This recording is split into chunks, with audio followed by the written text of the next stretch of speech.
तो hello friends, welcome back to the new episode season 1 का। तो आज को जो हमारा मेन टॉपिक है वो है व्हाट इज़ टेक्निकल एनालिसिस।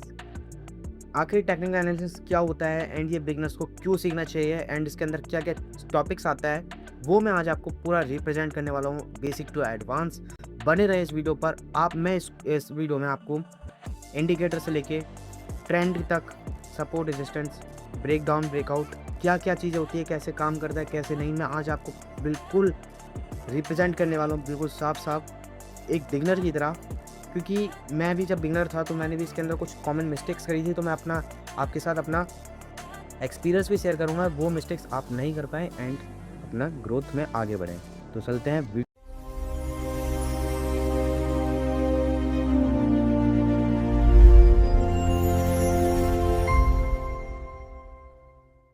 तो स्वागत है आपका एक और न्यू पावरफुल वीडियो में। तो पीछे 2 मॉड्यूल में हमने समझा था शेयर मार्केट की बेसिक्स और कैंडलस्टिक्स। अब हम सीखेंगे मॉड्यूल 3 में कैंडलस्टिक्स एनालिसिस। ठीक है फ्रेंड्स, तो आज हम सीखेंगे कैंडलस्टिक्स। वो स्किल है जो आपको सिखाती है कि चार्ट कैसे डीपली रीड करना है। सिर्फ कैंडलस्टिक्स नहीं, बल्कि trend, support resistance, breakout, volume और पावरफुल इंडिकेटर्स जैसे मूविंग एवरेज, आरएसआई एंड वीडब्ल्यूएपी। मैं आज आप में से इसमें से आपको कुछ टॉपिक सिखाने वाला हूँ, जो कि सबसे मेन टॉपिक से हमारा सबसे पहले स्टार्ट होगा। Support resistance, trend line, trend down trend sideways and breakout breakdown, volume analysis, moving average, RSI and मैं आपको सिखाऊंगा 9th, क्योंकि मैंने 8th रिमूव कर दिया है, वो कुछ ज़्यादा इंपॉर्टेंट नहीं था, बट इसके अंदर मैंने लिख दिया था, बट कुछ ज़्यादा इंपॉर्टेंट नहीं है वो। ठीक है, तो चलते हैं, समझते हैं आगे। सबसे पहले सपोर्ट रेजिस्टेंस क्या होता है। तो सपोर्ट क्या होता है? सपोर्ट वो प्राइस लेवल होता है जहाँ स्टॉक्स बार बार गिरने के बाद रुक जाता है और वहाँ से ऊपर बाउंस बैक करता है। ठीक है, उसके हम सपोर्ट कहते हैं। जैसे इस एग्जांपल हमको दिया रखा है कि मार्केट नीचे आया, फर्स्ट टच किया, अप साइड मूव, फिर नीचे आया, फिर टच किया, फिर अप साइड मूव। तो ये एक सपोर्ट लेवल की तरह काम करेगा। ठीक है, अब सेकंड टॉपिक, इसका सेकंड पॉइंट समझते हैं। ये बायर्स इतने स्ट्रांग हो जाते हैं कि वो मार्केट को प्राइस नीचे नहीं ले जाने देते। ठीक है, इमेजिन करो एक फ्लोर है जिसमें प्राइस बार बार टकरा कर ऊंचा जाता है। ठीक है, तो समझो मतलब ये जो सपोर्ट होता है ना, वो एक फ्लोर की तरह काम करता है। जैसे मतलब एक फॉर एग्जांपल बता रहा हूँ मैं आपको, कि एक बॉल हो गया। बॉल को अगर हम फ्लोर पर बाउंस मारेंगे, फेंकेंगे, ठीक है, थ्रो करेंगे उस पर फ्लोर पर, तो वो बाउंस करेगा, तो बाउंस करके वो ऊपर जाएगा। तो वो जो बाउंसिंग जो होगा ना, एरिया होगा, उसको हम एक हिसाब से सपोर्ट बोलते हैं, जो कि स्टॉक मार्केट की भाषा में हम लोग उसको सपोर्ट बोलते हैं। ठीक है, आप समझते हैं। एक एग्जांपल मैं दे देता हूँ। जैसे अगर मान लो निफ्टी फिफ्टी बार बार 22,000 के एक लेवल पे आकर बाउंस कर रहा है, तो जो 22,000 का जो लेवल है, वो एक सपोर्ट लेवल की तरह काम करेगा। ठीक है, अब समझते हैं रेजिस्टेंस। रेजिस्टेंस क्या होता है? रेजिस्टेंस वो लेवल है जहाँ से मार्केट बार बार जाकर नीचे के लिए डाउन साइड गिरता है। ठीक है, नीचे के लिए डाउन साइड गिरता है, यानी कि जैसे इस हम लोग एग्जाम्पल में समझते हैं। रेजिस्टेंस एग्जाम्पल, जैसे कि एक लाइन हो गया, ऊपर हमने खींच लिया, फर्स्ट मार्केट ऊपर गया, टच किया, फॉल कर गया, फिर अप साइड गया, फिर टच किया, फिर फॉर कर गया, फिर टच किया, फिर फॉर कर गया। तो ये सब रेजिस्टेंस लेवल की तरह काम करेगा। तो इसका रेजिस्टेंस लेवल का सेकंड पॉइंट समझते हैं। यहाँ सेलर्स इतने स्ट्रांग हो जाते हैं कि प्राइस को और ऊपर नहीं जाने देते। मतलब सेलिंग वाले जो इतने लोग होते हैं ना, मतलब जो सेलर्स होते हैं, वो इतने स्ट्रांग हो जाते हैं, तो मार्केट को ऊपर ले जाने ही नहीं देते। वो वहाँ से बार बार बाउंस बैक करवाते रहते हैं। ठीक है, और एक इसका एग्जांपल मानते हैं। जैसे अगर मान लो एक निफ्टी फिफ्टी बार बार 23,000 के लेवल्स पे आकर रिजेक्ट कर रहा है, तो जो 23,000 का जो लेवल होगा ना, वो एक रेजिस्टेंस लेवल की तरह काम कर जाएगा, जैसे यहाँ पर लिखा भी है। तो अब हम समझ गए हैं कि सपोर्ट रेजिस्टेंस क्या होता है एंड हमें ये क्या बताता है। अब समझते हैं कुछ आगे का। तो अब हम समझते हैं सपोर्ट रेजिस्टेंस कैसे आइडेंटिफाई करें। ठीक है, सपोर्ट रेजिस्टेंस को आइडेंटिफाई करने का मैं तरीका बताता हूँ आपको।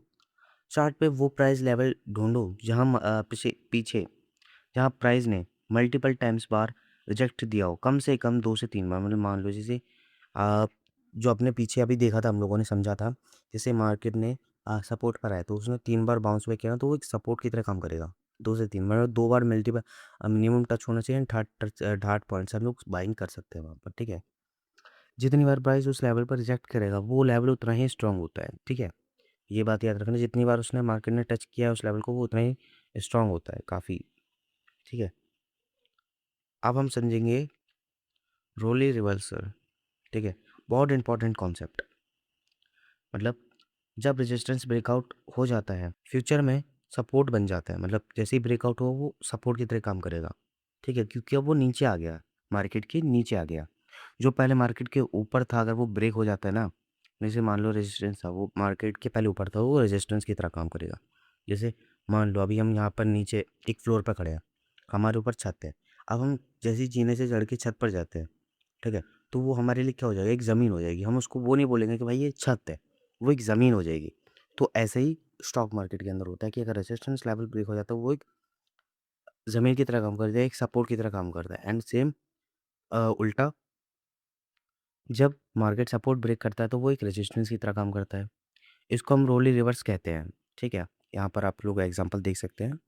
एंड मैं कुछ ट्रेडिंग यूज़ बता देता हूँ। सपोर्ट के पास बाय करना है, रेजिस्टेंस के पास सेल करना है, प्रॉफिट बुकिंग भी कर सकते हैं हम लोग, ठीक है। स्टॉप लॉस सपोर्ट से थोड़ा सा नीचे रखने का है, एंड टारगेट जो है रेजिस्टेंस से थोड़ा नीचे रखने का है, ठीक है, या पास में रखने का है। तो समझते हैं कुछ आगे का कॉन्सेप्ट। तो अब हम समझेंगे ट्रेंड लाइन, ठीक है। आप सीखते हैं ट्रेंड लाइन, एक सिंपल लेकिन एक पावरफुल टूल जो प्राइस की डायरेक्शन बताता है, डायरेक्शन वैल्यू रिप्रेजेंट करता है, ठीक है। तो नंबर फर्स्ट है ट्रेंड लाइन क्या होता है। ट्रेंड लाइन एक स्ट्रेट लाइन होती है जो आप चार्ट पे खींचते खींचते हो, ठीक है। दो या ज़्यादा प्राइस पॉइंट को कनेक्ट करके ये आपको बताता है कि मार्केट की डायरेक्शन में मूव आना आ सकता है, मतलब किस डायरेक्शन में मूव आ सकता है, ठीक है। मतलब मान लो अगर जैसे हमने अप ट्रेंड में एक खींची, मतलब ड्रॉ करी ट्रेंड लाइन, तो हमको ये पता चलेगा कि मार्केट यहाँ से बुलिश ट्रेंड में मार्केट अब ऊपर जा सकता है, ठीक है। आप समझते हैं की आइडियाज़। तो ट्रेंड लाइन, डायरेक्शन लाइन, ठीक है। मैं कुछ की आइडियाज़ बता रहा हूँ आपको।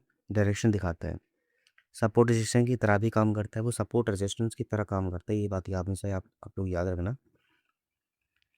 ट्रेंड कंटिन्यू या रिवर्स होने का सिग्नल देता है, मतलब अगर मार्केट उस पर टच करके मूव कर रहा है तो यानी कि ट्रेंड कंटिन्यू है, अगर उसको ब्रेक कर दिया तो ट्रेंड रिवर्स होने वाला है। अब कुछ हम लोग up trend and down trend की ट्रेंड लाइन के बारे में समझते हैं, तो चलते हैं उस टॉपिक पर। तो आप सीखेंगे हम सेकंड पॉइंट में up trend line. Up trend line में प्राइस के higher high sorry higher low को कनेक्ट करते हैं। यानी जब भी प्राइस नीचे आता है वो पहले से थोड़ा ऊपर ही रुकता है, ठीक है, पहले से थोड़ा ऊपर ही रुकता है। मतलब वो कभी अपने लो को ब्रेक नहीं करेगा, वो हमेशा उससे ऊपर ही रुकता है, ठीक है। यहाँ लाइन प्राइस के नीचे खिंचती है और अप अप साइड का मूव बताती है, ठीक है। आप सीखते हैं third down trend line. Down trend line में आप प्राइस के हायर लोअर हाई को कनेक्ट करते हो, ठीक है। यानी जब प्राइस ऊपर जाता है वो पहले से थोड़ा नीचे रुकता है, मतलब पहले वाले से थोड़ा नीचे रुकता है। ये लाइन प्राइस के ऊपर खिंचती है और डाउन ट्रेंड स्लोप में होती है, ठीक है। मतलब ये हम लोगों को डायरेक्शन देती है कि डाउन साइड का ट्रेड है, एंड अप ट्रेंड देती है हम लोगों के अप साइड का ट्रेड बन रहा है। तो उसको तो कुछ और डिटेल्स में समझते हैं, वो चलते हैं। तो अब हम सीखेंगे नंबर 4, ट्रेंड लाइन कैसे ड्रॉ करें। कम से कम 2 पॉइंट मिलने चाहिए उसके लिए, मतलब 2 पॉइंट टचेस होने चाहिए, लेकिन थर्ड पॉइंट टच कन्फर्मेशन पर हम लोग ट्रेड कर सकते हैं, ठीक है। जितनी बार प्राइस ट्रेंड लाइन को रिस्पेक्ट करता है, टच करके बाउंस करता है, उतनी ही वो लाइनें स्ट्रांग होती है। ये बात हमेशा याद रखना है कि जितनी बार उसने टच किया है ट्रेंड लाइन को, तो वो जो ट्रेंड लाइन होगी कम से कम उतना ही वो होगा स्ट्रांग। तो example of trend line building, ठीक है, बिल्ड। तो नंबर फर्स्ट सेट, तो कम से कम 2 पॉइंट्स कनेक्ट किया, थर्ड टच कन्फर्मेशन मिला, and third step line respect हो रही है, स्ट्रॉन्ग ट्रेंड लाइन है, तो हम लोग यहाँ से एक अपसाइड का ट्रेड कर सकते हैं। आप समझेंगे नंबर 5 ट्रेडिंग यूज़, ठीक है। जब तक प्राइस ट्रेंड लाइन के ऊपर है, ठीक है, या ट्रेंड लाइन के नीचे है, रिस्पेक्ट कर रहा है, ट्रेंड कंटिन्यू माना जाता है, ठीक है। जब ट्रेंड लाइन टूट जाए तो ट्रेंड रिवर्स हो सकता है या वीकनेस का सिग्नल मिलता है। ये बात हमेशा याद रखना। जब तक मार्केट ट्रेंड लाइन को रिस्पेक्ट कर रहा है या उसको टच कर रहा है, तब तक वो ट्रेंड कंटिन्यू है। जैसे ही उसने ब्रेक कर दे तो ट्रेंड रिवर्स हो सकता है, या सेलर्स या बायर्स वीकनेस हो सकते हैं एंड मार्केट वहाँ से फॉल कर सकते हैं। अब समझते हैं कुछ आगे की कॉन्सेप्ट। तो अब हम trend, down trend and sideways. दोस्तों मार्केट हमेशा तीन स्टेट में है। एक होता है अप ट्रेंड, एक होता है डाउन ट्रेंड या साइडवेज। इन्हें पहचानने ट्रेडिंग की सबसे मोस्ट इंपॉर्टेंट स्किल होती है। तो आज हम सबसे पहले यही आज अपने लोग करने वाले हैं कि ट्रेंड कैसे पहचानें, ट्रेंड को कैसे आइडेंटिफाई करें, ठीक है। तो number first up trend. Up trend तब होता है जब मार्केट प्राइस हायर हाई और हायर लो बनाता है। मतलब हर नया पैक पिछले पैक से ऊपर होता है, ठीक है, और हर नया बॉटम पिछले बॉटम से ऊपर होता है। ये बुलिश मार्केट की बायर्स का कंट्रोल है, ठीक है। यहाँ पर आप लोग देख सकते हैं एग्जांपल, एक higher high, high low, higher high, high low, higher high, high low. तो इससे हमको ट्रेंड भी पता चल जाता है, ट्रेंड लाइन भी पता चल जाती है, और हमको यहाँ कंफर्मेशन भी मिल जाती है कि मार्केट अब यहाँ से अप साइड जा सकता है, तो अब हम यहाँ से एक ट्रेड लैंड कर सकते हैं। अब समझेंगे डाउन ट्रेंड लाइन के बारे में। तो अब हम समझेंगे डाउन ट्रेंड लाइन के बारे में। डाउन ट्रेंड लाइन होता है जब प्राइस लोअर हाई लो लो बनाता है। मतलब हर नया पैक पिछले पैक के से नीचे होता है, और हर नया बॉटम पिछले बॉटम से नीचे होता है। ये बेरिश मार्केट है, सेलर्स का कंट्रोल, ठीक है। आप यहाँ दे सकते हैं लोअर लो लोअर हाई, लोअर लो लोअर हाई, लोअर लो लोअर हाई। तो हमको ये पता चलता है मार्केट अब यहाँ से फॉल कर सकता है, अभी सेलर्स के हाथ में मार्केट है। तो अब समझेंगे हम साइडवेज मार्केट के बारे में। तो अब हम समझेंगे नंबर थर्ड साइडवेज मार्केट, यानी कि रेंज बंड मार्केट, ठीक है। साइडवेज मार्केट तब होता है जब प्राइस एक स्पेसिफिक रेंज में अप डाउन करता है बिना कोई क्लियर डायरेक्शन के। ना बायस डोमेंट है ना सेलर्स, मार्केट कंसोलिडेट कर रहा है। इसका छोपी या रेंज बंड मार्केट भी कहते हैं। मतलब हम इसको साइडवेज भी बोल सकते हैं, रेंज बंड मार्केट भी बोल सकते हैं, कुछ भी बोल सकते हैं। अब यहाँ पर आप लोग एग्जांपल देख सकते हैं कि ऊपर का जो होता है ना, ऊपर को हम लोग रेजिस्टेंस लेवल की तरह मान सकते हैं, एंड नीचे का जो होता है हम लोग सपोर्ट लेवल की तरह मान सकते हैं। तो यहाँ पर मार्केट बीच में काम करता है, ना ऊपर जा पाता है ना नीचे आ पाता है। कोई भी डायरेक्शन ही नहीं मिलता, कॉन्सोलिडेट करने लगता है मार्केट, ना बायर्स जीत पाते हैं ना सेलर जीत पाते हैं, ठीक है। तो कुछ हमें आपको एक फोर्थ पॉइंट एक बताना चाहता हूँ, उसके बाद चलते हैं अपने नेक्स्ट सेटअप पर। बट उससे पहले अगर आप अभी तक वीडियो पे बने हुए हैं तो वीडियो को लाइक करें, चैनल को सब्सक्राइब करें, एंड अपने सभी बिगिनर दोस्तों के पास इस वीडियो को जरूर शेयर करना। तो चलते हैं फोर्थ टॉपिक पर। फोर्थ टॉपिक है अपना ट्रेंड पहचानना क्यों ज़रूरी है। हमेशा ट्रेंड के साथ ट्रेड लो, ठीक है। ट्रेंड के अगेंस्ट ट्रेड नहीं लेना। मतलब ट्रेंड इज़ योर फ्रेंड। मतलब हर कोई ये कहता है ट्रेंड के साथ ट्रेड लो, ट्रेंड के अगेंस्ट में ट्रेड मत लो। क्यों? ट्रेंड इज़ योर फ्रेंड, क्योंकि ट्रेंड के साथ ट्रेड लोगे तभी मार्केट में आपको प्रॉफिट मिल पाएगा। अगर मार्केट ट्रेंड अप में है तो आप अपसाइड का बाइंग अपॉर्चुनिटी ढूंढो, अगर मार्केट डाउन में है तो डाउन का अपॉर्चुनिटी ढूंढो, अगर मार्केट साइडवेज है, ठीक है, रेंज के टॉप या टॉप पे सेल और बॉटम पे बाय करना है, तो स्ट्रेटजी हो सकती है। कोई स्ट्रेटजी लगाओ अपना, किस हिसाब से उस रेंज से अगर मार्केट बाहर निकलता है तो कौन सी स्ट्रेटजी पे या कौन से सेटअप पर आप ट्रेड ले सकते हो। कुछ मैं आपको इंपॉर्टेंट टिप्स बताना चाहता हूँ। साइडवेज मार्केट में ट्रेंड फॉलोइंग्स स्टैंडर्ड्स काम नहीं करती हैं। यह रेंज ट्रेडिंग या ब्रेकआउट वेट करना बेटर होता है, ठीक है। मतलब रेंज के अंदर का मार्केट होती है तो उसके अंदर हम लोग को ट्रेड लेना ही नहीं है, कितना भी आप कर लो कोई सेटअप नहीं बनेगा। सबसे बढ़िया यही होता है कि ब्रेकआउट हो तब ट्रेड प्लान करना चाहिए, ठीक है। एक रेंज के अंदर में आप हमेशा याद रखना। एंड फोर्थ एक कॉन्सेप्ट और मैं आपको एक छोटा सा टिप और देता हूँ कि ये कॉन्सेप्ट अगर आपके सारे टेक्निकल इंडिकेटर्स के साथ कंबाइन होगा, इसलिए इसको अच्छे से समझ लो, ठीक है? मतलब ट्रेंड इंडिकेटर के साथ भी चीज़ें कंबाइन हो सकती हैं। अब समझते कुछ आगे। तो अब हम समझेंगे ब्रेकआउट ब्रेकडाउन। अब सीखते हैं हम बहुत और प्रॉफिटेबल कॉन्सेप्ट ब्रेकआउट और ब्रेकडाउन। यह तब होता है जब प्राइस अपने सपोर्ट या रेजिस्टेंस से बाहर निकल जाता है। Strong moment, okay. तो ब्रेकआउट समझते हैं सबसे पहले। ब्रेकआउट तब होता है जब प्राइस अपने अपने प्राइस रेजिस्टेंस लेवल को तोड़कर ऊपर निकल जाता है। यह दिखाता है कि बायर्स इतने पावरफुल हो गए हैं कि उन्होंने सेलर्स की वॉल को तोड़ दिया। मतलब एक हिसाब से जैसे मान लो कोई दीवार है, दीवार पे मैंने एक हथौड़ा मारा, आपको हथौड़ा से दीवार टूट गई, तो जो मेरा हथौड़ा हो गया वो हो गया मार्केट, एंड जो दीवार थी वो हो गया था सेलर्स का जोन। बट मेरे हथौड़े में तो पावर थी कि वो सेलर्स की जोन को तोड़ दिया। तो यानी कि एक एग्जांपल है कि यानी कि ये उसी हिसाब से काम करता है कि मतलब सेलर्स ने पूरा उसको तोड़ दिया, ठीक है? तो मतलब यहाँ पे कौन जीत गए? बायर्स जीत गए, सॉरी, बायर्स ने उसको वॉल को तोड़ दिया, तो बायर्स में पावर और आ गई, ठीक है? अब उनके अंदर कॉन्फिडेंस हो गया कि मैं ये काम और भी कर सकता हूँ, मैं और भी ऐसी दीवारें तोड़ सकता हूँ। बट वो कभी कभी फेल भी कर सकते हैं, ठीक है ना? कि वो चूतिए होते हैं इस वजह से। तो आप समझते हैं अब है ब्रेकआउट के बाद प्राइस अक्सर फास्ट मूव करता है। ये बात भी सही है, बहुत फास्ट फास्ट मूव करता है। और बिटकॉइन के अंदर एंड क्रिप्टो के अंदर तो काफ़ी ज़्यादा फास्ट मूव करता है। अगर आप लोगों को भी क्रिप्टो या फॉरेक्स पे सॉरी क्रिप्टो में ट्रेड करना है, तो जहाँ से भी आप लोग वीडियो देख रहे हो उसको एक बार कमेंट में मेरे को बता देना कि आप लोग वीडियो कहाँ कहाँ से देख रहे हो। तो आई होप आप लोगों को नंबर फर्स्ट ब्रेकआउट समझ में आया होगा। आप समझते हैं नंबर सेकंड ब्रेकडाउन। तो ब्रेकडाउन तब होता है जब प्राइस सपोर्ट लेवल को तोड़कर नीचे निकल जाती है। ये दिखाती है कि सेलर्स में इतनी पावर हो गई है कि उन्होंने बायर्स की वॉल को तोड़ दिया। ब्रेकआउट के बाद प्राइस अक्सर फास्ट मूव करती है। ये बात हमने पिछली बार समझी, इस बार भी समझी, बस थोड़ा सा डिफरेंट था ब्रेकआउट एंड ब्रेकडाउन का, ठीक है? अब कुछ आगे का मैं कॉन्सेप्ट है थोड़ा वो समझते हैं। तो समझते हैं सबसे पहले बाइंग का एग्जांपल।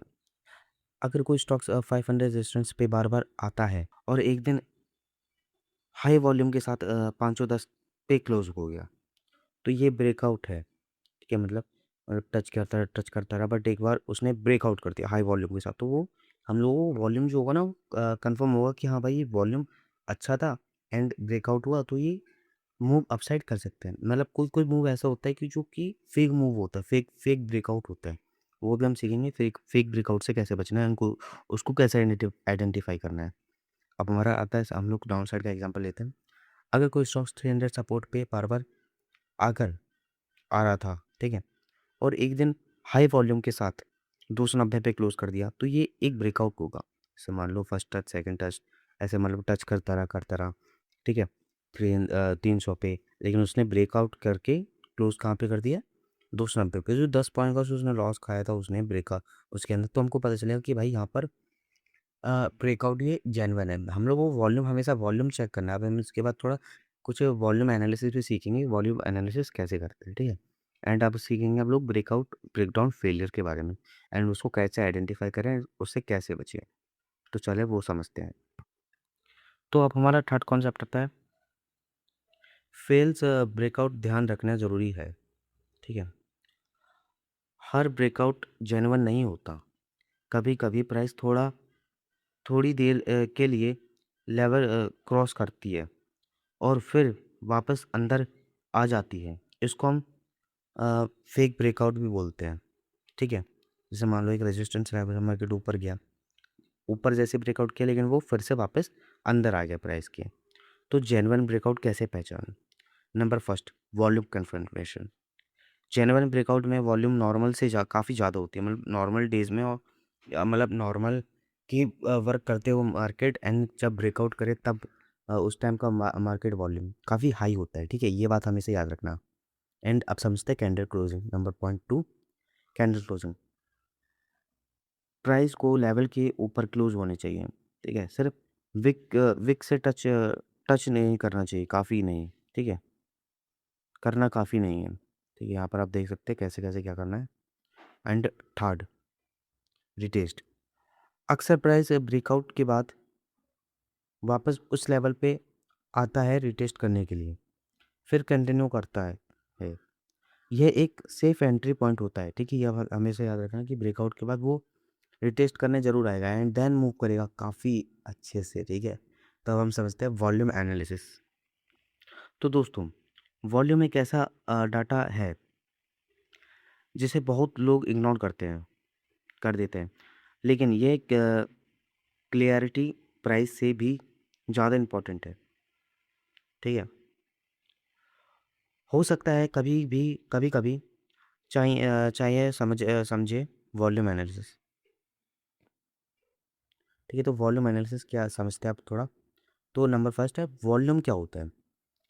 वॉल्यूम बताता है कि एक स्पेसिफिक टाइम पीरियड में कितने शेयर्स ट्रेड हुए, ठीक है? यानी कितनी बाइंग और कितनी सेलिंग एक्टिवेट हुई, ठीक है? हर कैंडल चार्ट के नीचे आपको वॉल्यूम बार दिखता है, ठीक है? जैसे यहाँ पर आप देख सकते हो ऊपर मार्केट चल रहा है, नीचे जो हम लोगों को ऐसे ऊपर-नीचे जो वॉल्यूम दिखता है ना, उसको हम बोलते हैं वॉल्यूम बार। तो मैं कुछ आपको एक बात वो बताता हूँ, गोल्डन पॉइंट बता रहा हूँ। वॉल्यूम क्यों इम्पोर्टेंट है? वॉल्यूम कन्फर्म करता है कि कोई प्राइस मूव जेन्युइन है या नहीं, ठीक है? अगर प्राइस ऊपर जा रहा है, ठीक है? विथ हाई वॉल्यूम, तो यह स्ट्रॉन्ग बाइंग है या स्ट्रॉन्ग लेवल है मूव में, ठीक है? अगर प्राइस ऊपर जा रहा है बट विथ लो वॉल्यूम, तो ये जो बाइंग है ना, वो वीक बाइंग है, ठीक है? मतलब उस बाइंग के अंदर कोई ज़्यादा पावर नहीं है, वो जल्दी से रिवर्स कर सकता है, ये हमको पता चलता है वॉल्यूम देख के। तो हम लोगों को वॉल्यूम का मतलब समझो, वॉल्यूम से ऐसा ही पता चल जाता है कि कहाँ पे बाइंग करना है, कहाँ पे सेलिंग करना है एंड देन अदर्स जो होता है ना, ये ट्रेंड भी पता चल जाता है। तो वो सब हमें वॉल्यूम से भी काफ़ी अच्छे से पता चलता है। कुछ तो हम समझेंगे वॉल्यूम के part, number first, number second, number third and number fourth. इसके अंदर हमारे थर्ड थर्ड पॉइंट के अंदर हमारे 4 पॉइंट आएँगे, ठीक है? थर्ड के अंदर 4 पॉइंट आएँगे।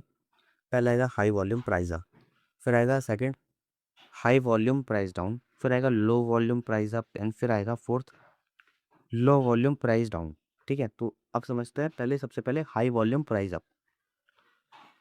स्ट्रॉन्ग बुलिश सिग्नल, ठीक है? जेन्युइन बाइंग, ठीक है? ये बताता है हमको जेन्युइन बाइंग हो रही है यहाँ पर या नहीं हो रही है। मीनिंग बायर्स एक्टिवेट हैं, ट्रेंड कंटिन्यू होने की चांस है ये, ठीक है?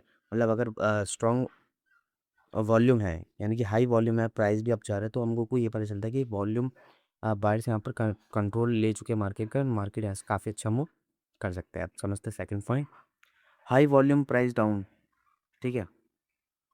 Strong bearish signal, genuine selling pressure, ठीक है? ये हमको पता चलता है कि मार्केट में जो अभी सेलिंग प्रेशर है वो जेन्युइन है, ठीक है? मीनिंग सेलर्स एक्टिवेट हैं, डाउन ट्रेंड कंटिन्यू होने की हाई चांस है, ठीक है? ये हमको ये पता चलता है कि मार्केट में वॉल्यूम हाई है एंड सेलिंग प्रेशर भी है, तो अब पता चलेगा कि मार्केट यहाँ से डाउन साइड फॉल कर सकता है।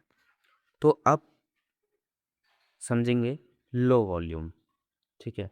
लो वॉल्यूम प्राइस अप, तो weak move suspense really cloud reverse, ठीक है? मीन वॉल्यूम कम है, बायर्स स्ट्रॉन्ग नहीं है, रियली रिवर्स हो सकती है, रियली जो है रिवर्स हो सकती है, कभी भी रियली जो है ना रिवर्स होती है। मतलब मार्केट बेशक ऊपर जा रहा है बट वॉल्यूम है उसमें नहीं है वॉल्यूम, तो वो कभी भी रिवर्स कहीं से भी कर सकता है, ठीक है? ये बात याद रखना। फोर्थ है जो कि सेम ही है, ठीक है? वीक सेलिंग क्लाउड भी टेम्परेली डीप, ठीक है? मीनिंग वॉल्यूम कम है, सेलिंग स्ट्रॉन्ग नहीं है, रिवर्स हो सकता है, बस यही है। अब कुछ पॉइंट्स और भी हैं जिसको भी समझते हैं। तो अब समझेंगे वॉल्यूम और ब्रेकआउट का कॉन्ट्रेशन, ठीक है? एंड मैं अगर कुछ गलत बोलेगा तो उसको प्लीज़ इग्नोर करना। बट अब समझते हैं नंबर फोर्थ। एंड अभी भी अगर इस वीडियो को अभी आगे बढ़ाने से पहले अगर आप वीडियो पे नए हैं तो वीडियो को लाइक करना, चैनल को सब्सक्राइब करना एंड अपने सभी बिगनर्स दोस्तों के पास ज़रूर शेयर करना। ऐसी न्यू न्यू कॉन्सेप्ट और आते रहेंगे जो कि अभी आप लोगों को काफ़ी और सिखाएंगे, जो कि इस पूरी सीरीज़ का रिप्रेजेंटिंग बाय है GMT यानी कि ग्रो मोर ट्रेडिंग। यानी कि आज इस पूरी सीरीज़ में मैं और मेरे भाई और मेरे टीम मेंबर्स आप सबको ए टू ज़ेड काफ़ी अच्छे से बेसिक टू एडवांस ट्रेडिंग सिखाएँगे। हम आपको ट्रेडिंग साइकोलॉजी तक सिखाएँगे, क्योंकि मेरा ज़्यादातर मानना है कि हम लोग कैसे आगे एनालिसिस कर सकते हैं। हम लोग आपको सेटअप भी दिया करेंगे, कुछ नए-नए सेटअप जो होगा वो देंगे। एंड इन सब की क्या-क्या इम्पोर्टेंस हुआ, क्या-क्या न्यूज़ है। अगर आप लोगों को अभी भी हमारे साथ जुड़ना है तो मैं आपको अपना व्हाट्सएप नंबर ऊपर दे दूँगा। आप वहाँ से हम लोग कॉन्टैक्ट कर सकते हैं। अगर कोई भी अपना कोई प्रॉब्लम हो, कोई इश्यू हो तो उस व्हाट्सएप पर हमको मैसेज कर सकते हैं। ठीक है? तो समझते हैं नंबर फ़ोर्थ अगर आप चलते हैं, तो जैसे हमें पीछे पीछे टॉपिक में देखा, जेन्युइन ब्रेकआउट हमेशा हाई वॉल्यूम के साथ आता है। ठीक है? तो जब भी कोई ब्रेकआउट या ब्रेकडाउन दिखे, सबसे पहले वॉल्यूम चेक करो। यह आपको फेक मूव से बचाएगा। ठीक है? जैसे मान लो ब्रुश नया ब्रेकआउट है, यानी कि ब्रेकडाउन क्या हाई वॉल्यूम था, ब्रेकआउट ये काफ़ी अच्छा है। सेम सेलिंग में भी। ठीक है? नंबर 5 है कुछ ट्रेडिंग टिप्स। ट्रेंड के साथ ट्रेड करो, वॉल्यूम को कन्फाइन करो, ब्रेकआउट ब्रेकडाउन को हमेशा वॉल्यूम देखो। ठीक है? लो वॉल्यूम मूव पे एक्स्ट्रा करना कि कोई मतलब कोई न्यूज़ तो नहीं है या फिर कोई इनविटेशन तो इनवाइट वो नहीं है, इवेंट तो नहीं है कोई, या हम लोगों को ये हमेशा ये भी चीज़ हम लोगों को देखना होगा ट्रेडिंग के अंदर। ये चीज़ भी होता है कि कोई न्यूज़ तो नहीं है, न्यूज़ किस बेस पे है, उसी हिसाब से मार्केट अप साइड मूव कर सकता है, डाउन साइड मूव कर सकते हैं, साइडवेज रख सकता है। अगर बेकार न्यूज़ हुई तो मार्केट साइडवेज रखता है, कोई अच्छी न्यूज़ हुई तो ब्रेकआउट या ब्रेकडाउन हमको काफ़ी जल्दी देखने को मिल सकता है। ठीक है? तो हम समझते हैं थोड़ा कि टेक वाइज तो तो ठीक है फ्रेंड्स, अब हम समझते हैं 3 powerful indicators by Gromo trading. ठीक है? तो सबसे फर्स्ट है आरएसआई। आरएसआई एक पॉपुलर मोमेंटम इंडिकेटर है जो बताता है कि स्टॉक्स ओवरबोट कब और ओवरसोल्ड है, ओवरबोल्ट या ओवरसोल्ड है या नहीं। ठीक है? आरएसआई 0 से 100 के बीच मूव करता है। ठीक है? रिसेंटली ठीक है, इंपॉर्टेंस लेवल आरएसआई ओवे, यानी कि 70 का जो तो ओवरबोट जोन होता है, यानी कि मार्केट वहां से डाउन साइड फोल्ड कर सकते हैं। एंड आरएसआई 30 यानी कि ओवरसोल्ड ओवरसोल्ड यानी कि यहाँ से अगर ओवरसोल्ड में आता है तो यानी कि मार्केट से मूव अपसाइड मूव कर सकते हैं। ठीक है? And RSI 30 to 70 natural zone, यानी कि इसके बीच में रहेगा तो थोड़ा साइडवेज हो सकता है। ठीक है? And bearish diversion RSI warning. ठीक है? प्राइस नया हाई बनाने के लिए, लेकिन आरएसआई का नया प्राइस चार्ट। ठीक है? जैसे मतलब ऊपर से ट्रेंड लाइन आ रही है, हमको ये पता चलेगा तो ऊपर से ट्रेंड लाइन आ रही है, तो ऐसा ऐसा कुछ मतलब हम लोग चार्ट पे देख सकते हैं। ठीक है? आरएसआई डाइवर्जन बता रहा हूँ मैं। Bullish diversion upside reversal signal. ठीक है? मतलब अगर डाउन साइड मूव है एंड आरएसआई में ऐसे कुछ ट्रेंड लाइन बनने लगा तो वहाँ से मार्केट अपसाइड मूव कर सकते हैं, यानी कि प्राइस नया लो बनाया, लेकिन आरएसआई ने ना बनाया। ठीक है? आरएसआई ने यहाँ से अपसाइड का मूव दिखाया है, तो आरएसआई चार्ट ऐसा कुछ होता है। तो आप समझते हैं सेकंड पावरफुल कॉन्सेप्ट, यानी कि इंडिकेटर। तो हम समझेंगे सेकंड एमएसीडी। ठीक है? एमएसीडी लाइन 12 ईएमए और 26 ईएमए का डिफेंड होता है। ठीक है? सिंगल लाइन होता है ईएमएडी की ई ईएमएसीडी का ईएमएसीडी लाइन का 9 ईएमए। ठीक है? यानी कि और हिस्टोग्राम होता है एमएसीडी और सिग्नल लाइन के बीच का डिफरेंस। ठीक है? ये बात रखना है, हमेशा डिफरेंस बताता है ये। और बुलिश में बताता हूँ आपको, ट्रेडिंग सिग्नल से बताता हूँ आपको, बुलिश क्रॉसओवर्स बाय सिग्नल। ठीक है? एमएससीडी लाइन सिंगल लाइन के ऊपर क्रॉस करता है, यानी कि जैसे मतलब नीचे से है फिर क्रॉस करके फिर ऊपर ही मूव करने लगा, तो समझो वहां से हम लोगों को बुलिश चीज मिल चुका है, मतलब वहां से हम लोगों को अपसाइड का ट्रेड प्लान करना है। क्रॉस करके फिर मार्केट अपने ऊपरी लेवल पे काम करना चाहिए। तो अब हम समझते हैं bearish cross over selling signal. ठीक है?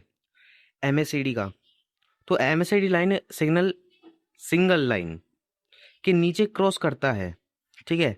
तो वहां से हम लोगों को सेलिंग प्रेशर शुरू होता है, यहाँ से हम लोगों को डाउनसाइड का ट्रेड प्लान करना है। Zero line cross, zero line के ऊपर बुलिश मोमेंटम, जीरो लाइन के नीचे बेरिश मोमेंटम, ये हमेशा याद रखना कि नीचे होगा तो बेरिश मोमेंटम होगा, ऊपर होगा तो सेलिंग बाइंग प्रेशर होगा। हिस्टोग्राम, बड़ी बार यानी कि बड़ी बार्स तो मोमेंटम स्ट्रांग है, छोटी बार्स यानी कि मोमेंटम वीक है, ट्रेंड चेंज का सिग्नल पता चल जाता है हमको, ठीक है। अब इसके थर्ड हम लोग इंडिकेटर समझते हैं आप लोग। तो अब हमारे जो थर्ड पॉइंट आता है वो है VWAP, ठीक है। अब समझते हैं हम इसको यू समझेंगे एंड इसकी हम स्ट्रेटेजी समझेंगे, ठीक है। पहले मैं थोड़ा आप लोगों को यूज बताता हूँ। प्राइस VWAP के ऊपर रहता है तो मतलब पुलिस ट्रेंड रहता है, इसके प्राइस के इसके नीचे रहता है यानी कि बेरिश ट्रेंड ट्रेंड रहता है, ठीक है। डायनेमिक सपोर्ट रेजिस्टेंस, ठीक है। प्राइस अक्सर VWAP के पास रिएक्ट करता है, ठीक है। ये बात हमेशा याद रखना, ठीक है। आप समझेंगे बुलिश एंड बेरिश मोमेंटम के बारे में, ठीक है, बाइंग अपॉर्चुनिटी और सेलिंग अपॉर्चुनिटी के बारे में।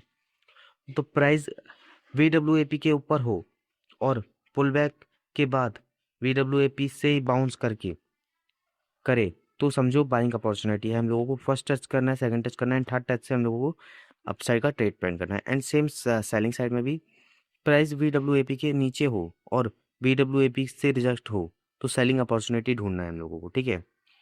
तो फ्रेंड्स आई होप आप लोगों को ये वीडियो अच्छी लगी होगी। अगर वीडियो अच्छी लगी तो वीडियो को लाइक करना, चैनल को सब्सक्राइब करना एंड चैनल पर नए हो तो सब्सक्राइब करके अपने सभी ट्रेडर दोस्तों के पास शेयर कर देना। बेसिक टू एडवांस आपको ऐसी न्यू न्यू कॉन्सेप्ट में आप लोगों को देता रहूँगा, समझाता रहूँगा। तो मिलते हैं ऐसी न्यू वीडियोस के साथ, तब तक के लिए बाय बाय, राधे राधे आप सभी को।